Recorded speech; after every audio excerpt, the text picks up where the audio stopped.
lain, menganggap diri lebih daripada yang lainnya. Tidak ada gitu nih lebih dari yang lain. Kita nih sama di hadapan Tuhan Allah, dan kita mendapat hak keistimewaan yang sama, menjadi murid-murid Yesus, menjadi Kenisa Roh Kudus, menjadi putra-putri Allah, menjadi ciptaan baru, dan memperoleh karunia keselamatan. Jadi Bapak-Bapak yang terkasih, jangan pelayanan itu menjadi beban. Diakonia itu, pelayanan itu menjadi beban, ya kan? Istri, anak, ya kan? Pada hari Minggu setelah ibadat, ya, setelah misa, ya misalnya di gereja, teleponlah istri dan anaknya, ya kan? Ya mau sejam 2 jam video call, ya kan, dan sebagainya, ya. Berilah waktu kesempatan untuk bahagia bersama, apalagi udah hendak bersama-sama sekian lama, ya kan? Jadi kebahagiaan itu kalau kita mau, ya, bahagia, Tuhan memberi kita kebebasan, kan begitu. Jangan ditambah lagi, ya kan? Ya berilah waktu, ya kan? Setelah selesai ibadat, ya kan, jangan ditambah dengan latihan ini, latihan itu, kan. Ujung-ujungnya nanti orang tidak punya kesempatan untuk bahagia. Nah, itu harus diperlukan untuk merefleksikan bagaimana pelayanan kita selama ini. Ya, jadi ya, juga dalam irama hidup masa pembangunan industrialisasi di tengah-tengah perjuangan kemajuan, ya, sewaktu begitu banyak orang terpaksa berjerih payah siang malam menggapai keperluan hidup, perlu kita perhatikan bahwa hari Tuhan itu sekaligus hari untuk manusia, suatu hari pembebasan. Orang mau maju tapi 7 hari kerja, ya tidak bisa. Kita hidup di dunia ini sementara, ya Bapak-Bapak yang terkasih. Ya, akibat mengejar harta, akibat mengejar kekayaan, orang jatuh dalam kebinasaan. Padahal hari Minggu itu adalah hari untuk kita, ya kan, beristirahat. Setelah kita ke gereja, misa, marilah kita berkumpul bersama, ya kan. Nah, itu. Nah, berikutnya kerja, istirahat, dan pesta. Sudah barang tentu istirahat tidak dapat dipisahkan dari pekerjaan. Ya. Maka firman mengenai hari Sabat tidak hanya berbicara mengenai istirahat, tapi juga mengenai kerja. 6 hari lamanya engkau akan bekerja, Keluaran 23 ayat 12. Hari istirahat mengakhiri 6 hari kerja. Semua orang harus bekerja, ya semua orang harus bekerja. Baik tuan maupun hamba, baik majikan maupun buruh. Ya, tidak ada bos itu tidak bekerja, semua bekerja. Ya. Bahkan Tuhan sendiri memberi teladan kepada manusia dengan bekerja. Kejadian 2, ya kan, ayat 2. Dan sama seperti orang menuruti teladan Tuhan dalam kerja, demikian juga dalam istirahat. Hari ketujuh adalah hari Sabat Tuhan Allahmu, maka jangan melakukan suatu pekerjaan, sebab 6 hari lamanya Tuhan menjadikan langit dan bumi, laut dan segala isinya, dan ia berhenti pada hari ketujuh. Itulah sebabnya Tuhan memberkati hari Sabat dan menguduskannya. Keluaran 20 ayat 9-11. Jadi menguduskannya, ya. Jelas tuh perintah yang ketiga, kuduskanlah hari Tuhan. Dan bahkan dalam 5 perintah gereja, kan, rayakanlah hari raya yang disamakan dengan hari Minggu, ya kan. Yang kedua, hadapilah, ya kan, misa kudus pada hari Minggu dan pada hari yang diwajibkan, dan jangan melakukan perbuatan yang dilarang. Itu jelas, ya. Nah, usaha Tuhan selesai pada hari ketujuh. Prakarsanya berakhir dengan hari perayaan. Jadi hari ketujuh itu kita beristirahat dan melakukan perayaan. Biarlah Tuhan bersuka cita karena perbuatan-perbuatannya. Mazmur 104 ayat 37. Sambil berhenti sesaat atau sehari, kita mengecap makna yang ada di dalam jerih payah kita. Bahwa dalam bekerja sehari-hari kita berpartisipasi dalam usaha Tuhan Pencipta. Usaha raksasa umat manusia berabad-abad lamanya untuk terus-menerus memperbaiki kondisi hidup sejalan dengan rencana dan karya Tuhan. Ya. Jadi GS artikel 34-nya. Dan oleh karena itu bertujuan perayaan. Biarlah kemuliaan Tuhan tetap selama-lamanya. Biarlah Tuhan bersuka cita karena perbuatan-perbuatannya. Aku hendak bersuka cita karena Tuhan. Nah, kerja bukan hukuman atas dosa. Sebelum Adam melakukan dosa, ia sudah disuruh Tuhan memelihara dan mengusahakan taman. Jadi SK Adam itu sudah diberikan oleh Tuhan. SK-nya adalah memelihara dan mengusahakan taman. Kejadian 20 ayat 15. Lihat juga, ya kan, bab 1 ayat 28-nya. Akibat dosa ialah dengan bersusah payah mencari rejeki, dengan berpeluh mencari makanan. Kejadian 3 ayat 17 dan ayat 19. Dengan kerja berat manusia tidak hanya memelihara ciptaan Tuhan, perjuangan hidup juga harus ditanggungnya sebagai tanda keterpisahan dari Tuhan dan sebagai sarana penebusan oleh Tuhan. Perjuangan hidup yang berat menjadi nasibnya karena keterpisahan dari Tuhan. Ya, nasib Tuhan atau takdir Tuhan itu ya akibat ulah tuh manusia. Ya. Mengapa? Karena Adam dan Hawa berbuat dosa, ya nasib dan takdirnya ya seperti itu. Upah dosa adalah maut. Tetapi karena Kristus Yesus yang menebus dosa-dosa manusia, kembali memberikan kebebasan kepada umat manusia. Bagi masyarakat tani dan desa, peredaran hari dan pergantian musim menetapkan irama kerja dan istirahat. Dengan bekerja, hidup sendiri mendapat arti. Kalau kita bekerja kan hidup mendapat arti. Ya, contohnya di tempat retret ini ya, bapak-bapak diberikan pekerjaan. Ya kan, diberikan pelatihan, pembinaan. Ya. Bahkan pembinaan rohani luar biasa. Dari Senin, Selasa, Rabu, Kamis, Jumat, Sabtu. Ada yang kuliah lagi. Ya luar biasa. Itulah kita diberikan pekerjaan. Tetapi pada hari Minggu, ya kan, nah kita harus memuji dan memuliakan Tuhan. Ya. Nah, jadi jelas ya, dengan bekerja hidup sendiri mendapat arti. Demi hormat terhadap martabat manusia, tak seorang pun boleh dihalangi bekerja dan demi harga diri. Setiap orang wajib bekerja menanggung hidupnya sendiri dengan nafkah yang ia peroleh dan mendukung hidup bersama. Terutama supaya dengan pekerjaan kita orang lain ya pun dapat mendapat kesempatan kerja. Tentu saja kerja itu berat dan orang malas diberi peringatan. Jangan benci kepada pekerjaan yang melelahkan atau kepada kerja di ladang yang ditentukan oleh Yang Maha Tinggi. Ya, Putra Sirak bab 7 ayat 15. Namun demikian, kini kerja menjadi beban dalam arti yang lain. Irama kerja yang menyediakan ruang hidup itu hancur. Jadi hari Minggu pun orang harus bekerja, ya kan? Orang tidak lagi bekerja dalam irama alam, melainkan dalam irama mesin dan di bawah perintah orang lain. Hari Minggu kerja, lembur, gaji 2 kali lipat. Itu masih lumayan, tapi ada yang memang disuruh bekerja. Ya memang ada tenaga-tenaga kesehatan, tenaga keamanan itu harus bekerja pada hari Minggu. Tetapi juga mereka harus diberikan kesempatan hari libur lah. Ya. Pada hari yang lain kan. Jadi jangan lalu 7 hari bekerja di rodi, ya enggak bisa. Bahkan bekerja itu 8 jam, ya kan? Kalau lewat dari 8 jam itu ya berarti sudah melanggar hak asasi sebenarnya. Ya, namun demikian kini kerja menjadi beban dalam arti yang lain ya. Jadi orang tidak lagi bekerja dalam irama alam melainkan dalam irama mesin dan di bawah perintah orang lain. Ya, kita lihatlah dulu ya. Orang-orang yang berbudaya itu kan punya irama kerja.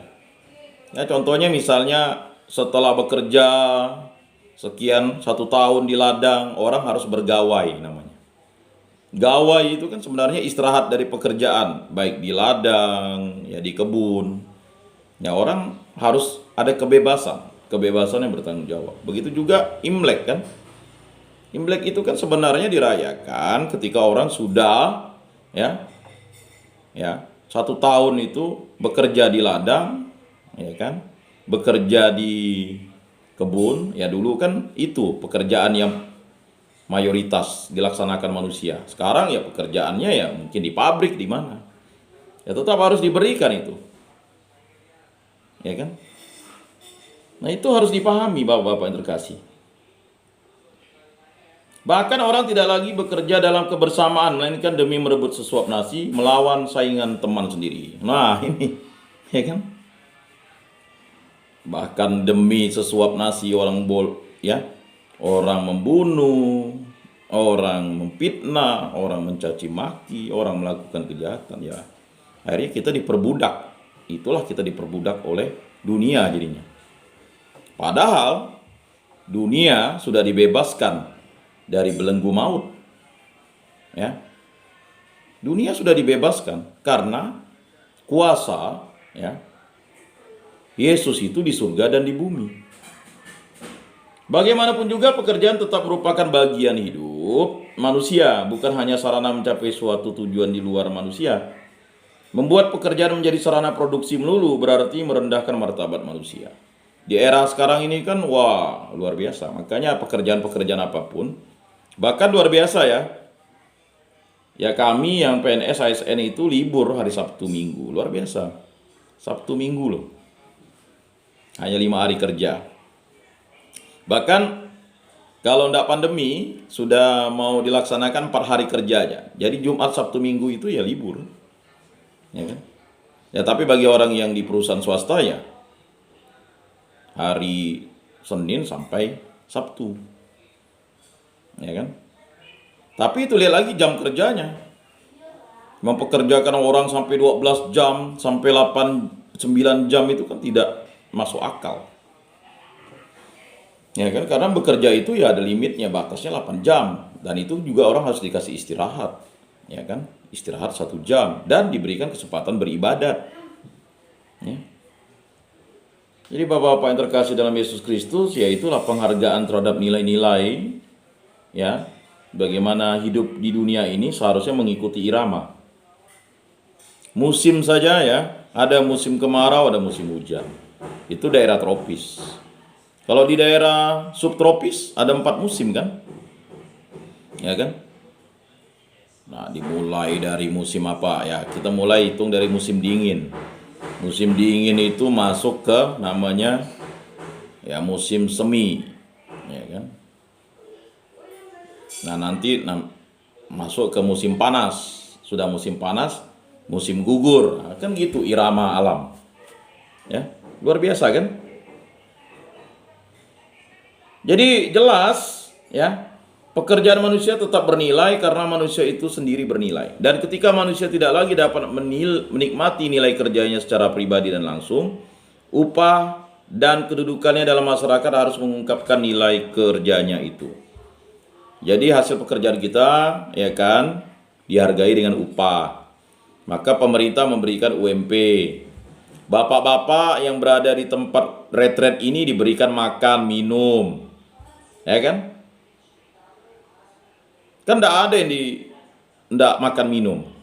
Ya walaupun makan minumnya ya kan ya menurut bapak ya. Ya kalau menurut mau enak ya jangan masuk ke rumah ini. Saya sekali lagi katakan belum tentu orang di luar sana bisa makan seperti bapak-bapak sekarang makan minum. Ya mereka harus bekerja ya.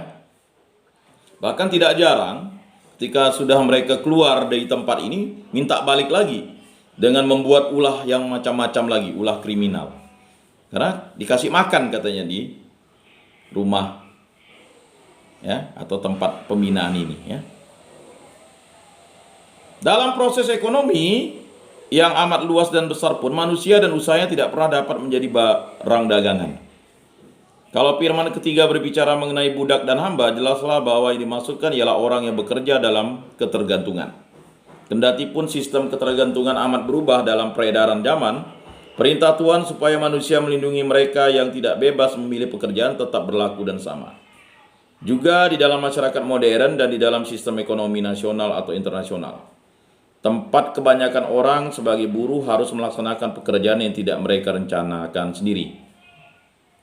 Tetap berlaku bahwa setiap orang adalah pribadi otonom yang harus dihormati. Maka sebetulnya dalam firman ketiga terkandung 3 kewajiban bagi manusia. Nah, jadi ada 3 kewajiban ya dalam firman itu. Ya, kewajiban bekerja, kewajiban beristirahat, dan kewajiban melindungi mereka yang harus bekerja dalam ketergantungan. Dengan demikian hidup semua orang dilindungi. Jadi jangan sampai kerja menjadi lebih penting daripada hidup.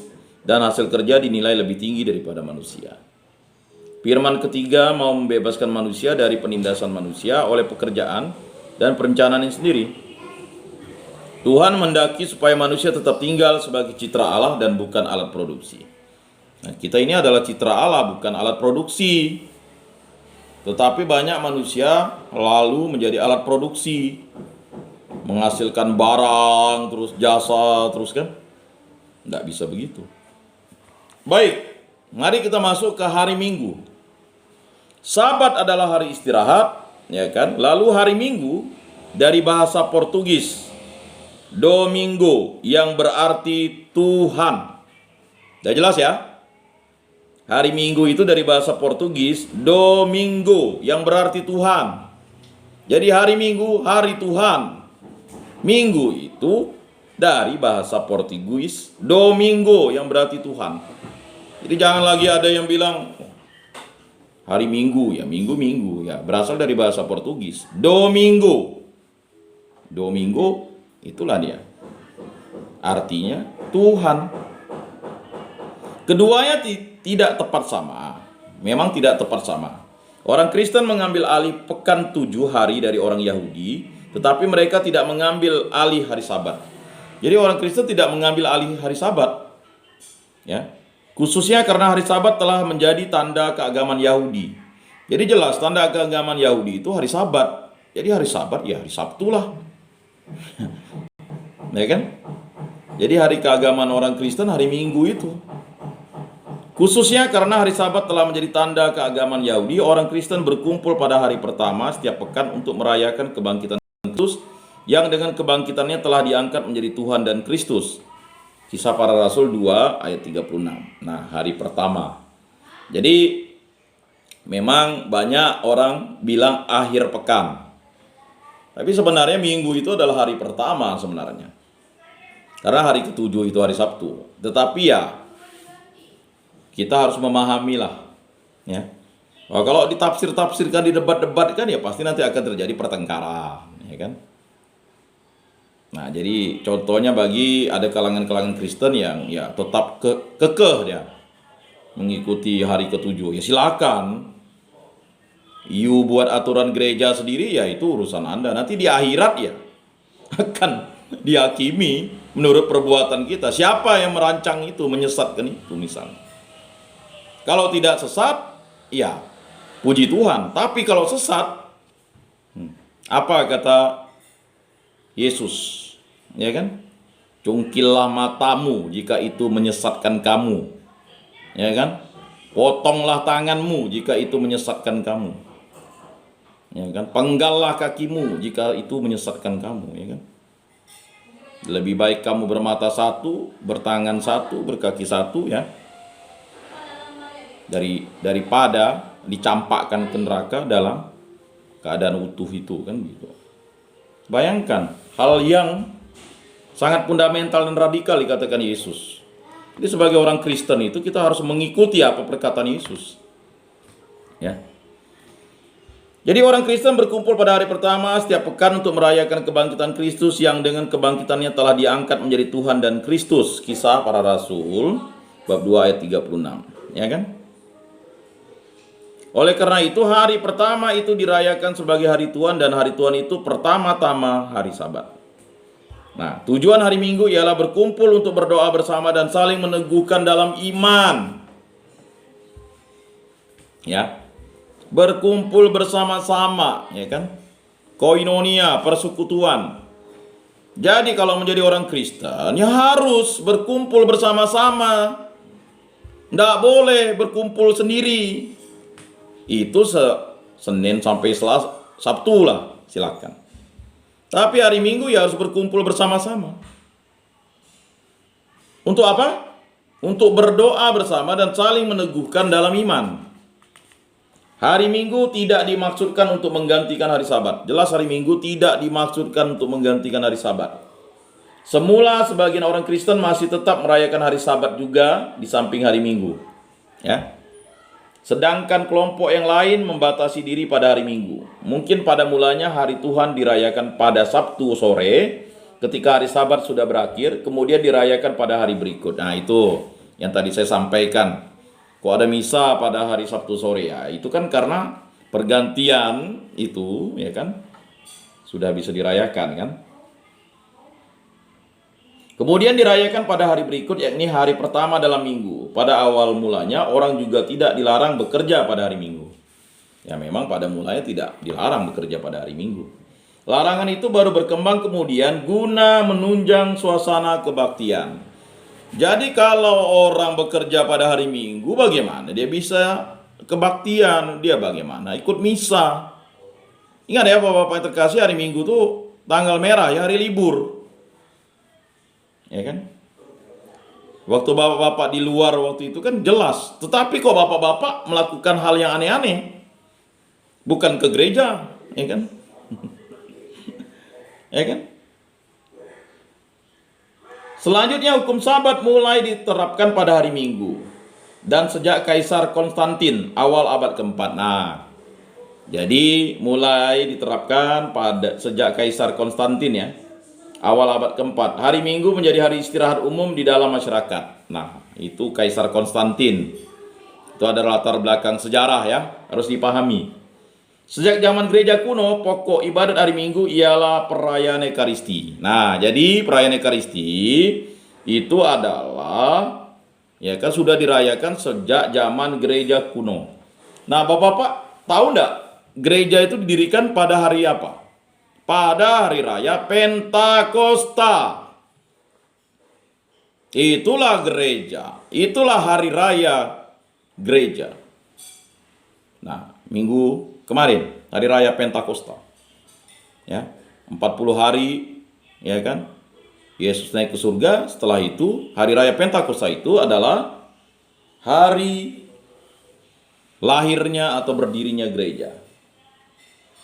Di samping ibadat dahulu juga ada amal bakti, pembagian sedekah kepada orang miskin serta istirahat. Nah, dulu itu sebelum itu ada amal bakti, membagikan sedekah bagi orang miskin.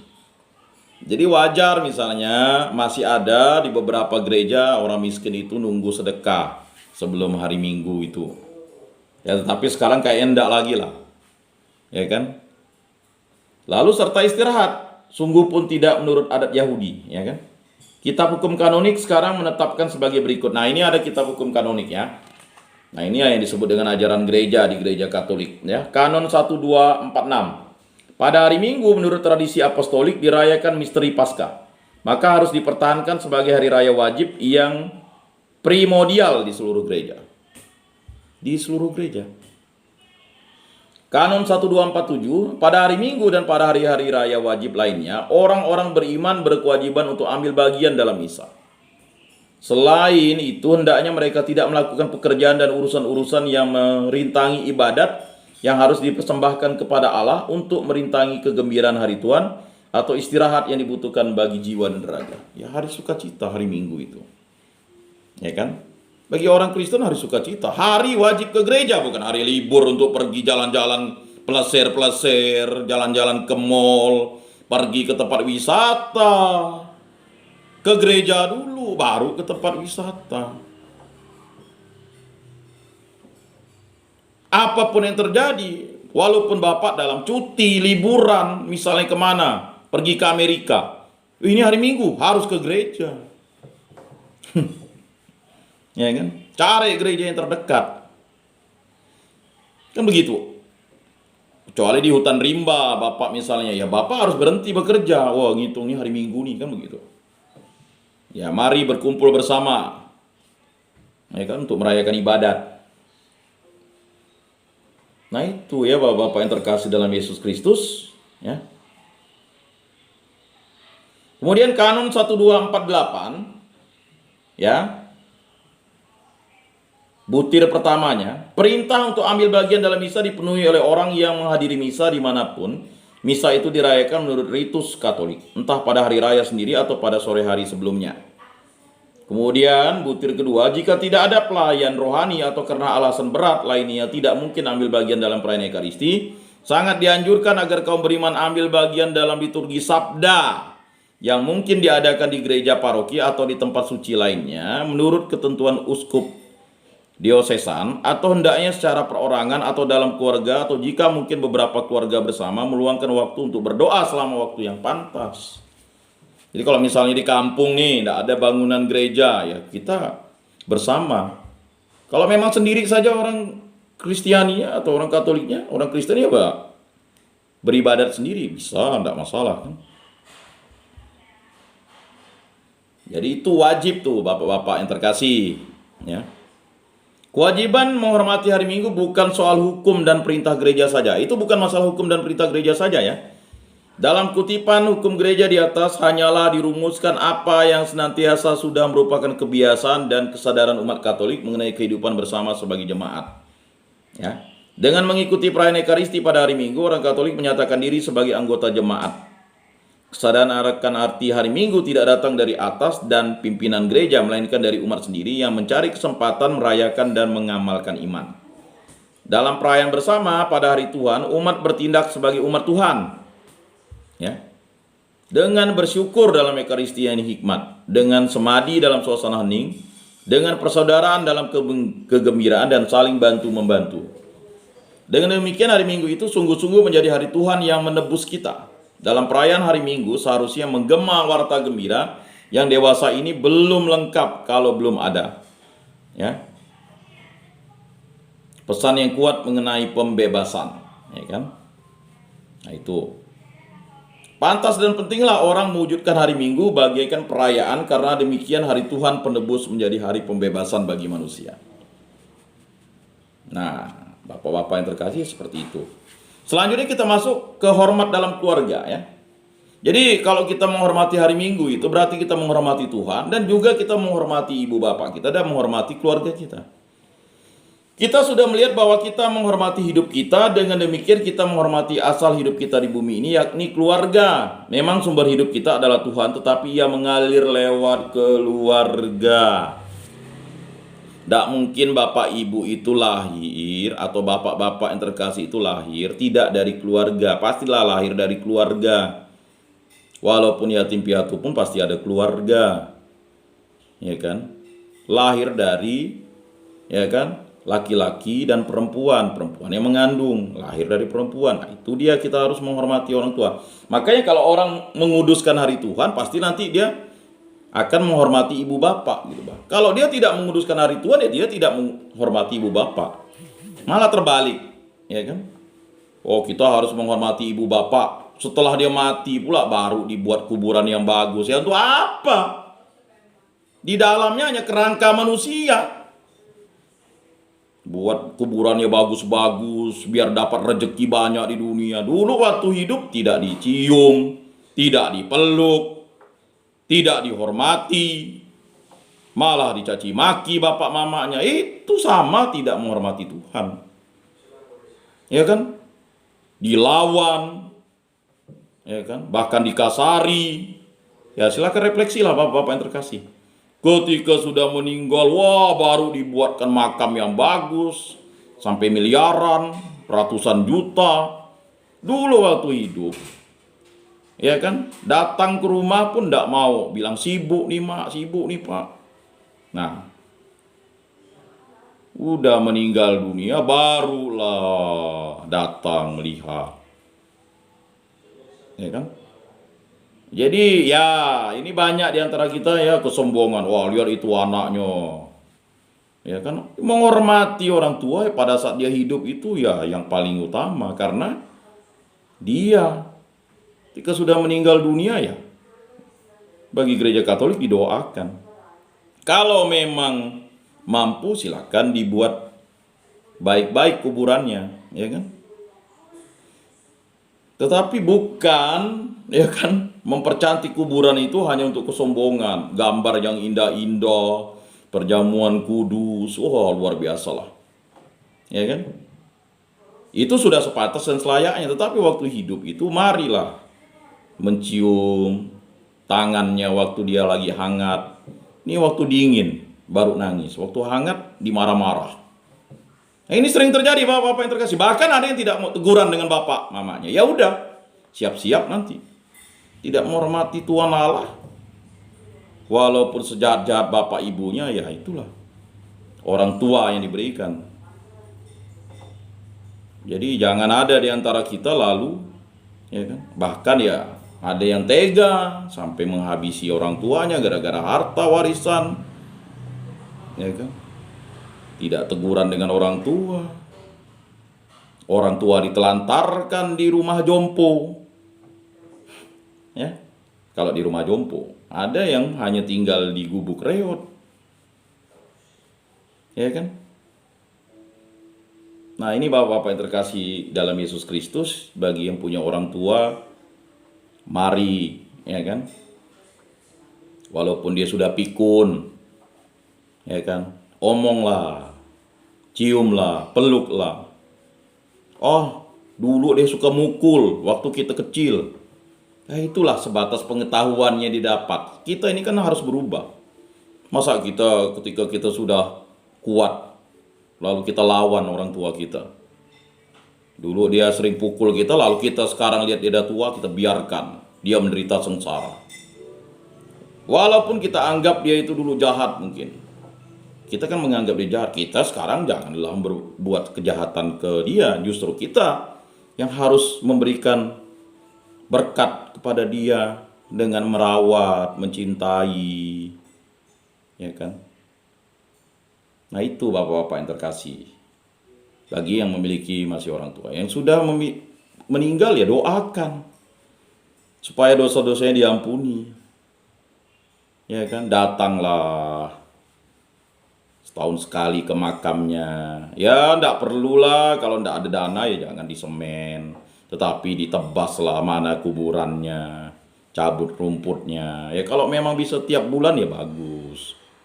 Jangan-jangan makam bapak mamanya tah kemana-mana. Nah, kalau gereja Katolik udah diatur tuh sedemikian rupa supaya yaitu, dan itu diberikan ya tanggal 2 November itu ya setahun sekali diberikan penghormatan hari ya kan arwah orang beriman. Nah itu Bapak-bapak yang terkasih. Tidak mungkin bapak-bapak lahir tanpa orang tua. Ya kan? Apalagi kalau misalnya ya orang tua ya walaupun dia tidak setuju kita kawin dengan istri kita dulu ya kan. Janganlah lalu kita memusuhinya. Walaupun modelnya ya kan pada prinsipnya modelnya dia mungkin suka ngomel kita, ya itulah orang tua kita yang diberikan Tuhan. Ya kan, belas kasihnya luar biasa. Jadi Bapak-bapak yang terkasih dalam Yesus Kristus itu. Jadi jelas ya Bapak-bapak yang terkasih dalam Yesus Kristus ya. Kita harusnya benar-benar mencintai Tuhan ya. Dengan ya